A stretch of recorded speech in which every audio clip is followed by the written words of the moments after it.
You know, we have to get conspiratorial, and we look at the Iran-Contra. The CIA was trading drugs with Nicaraguans for guns. We were giving them guns, and then they were taking that cocaine, and they were flying it into Mena, Arkansas, which Bill Clinton happened to be the governor of that state. And they were taking those drugs, and they were putting them in Florida. They were putting in California, Freeway Ricky Ross. So they created the crack epidemic. So the people, the same people that did that, they're creating the problems that we have today. So it's just a new drug for a new era.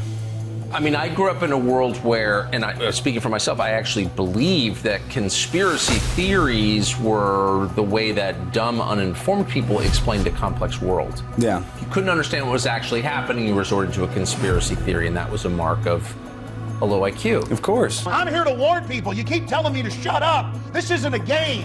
Now, I always think this. The more informed, the smarter the person, the more likely they are to be connecting the dots that you're connecting. So you grew up in a world where people just like assumed that the system was not on the level, I think. Well, it's called cognitive dissonance. It's like, you know, the government is, you know, has done corrupt stuff. You know, there's classified levels of intelligence that you'll never be a part of, but you have cognitive dissonance thinking that the government has your back. They don't. It's a personal people control system. They want you to control us. And that's one of the biggest parts of why they want to keep you depressed, because Tucker, when you're constantly depressed, you're in what is called fight or flight. So your hormone response is constant cortisol. And that's why Brian Stelter, those guys, they constantly have the ticker on CNN, how many people die, because people get addicted to that hormonal response. And once you're in that fear state of fight or flight, you can't see the forest for the tree right in front of your face. So then they can literally, like a dog with a treat, they can make you do whatever you want. And that treat is just more trauma, what I call trauma-based mind control, just more fear tactics in order to control you. So that's what's happening now, is the mainstream media uses fear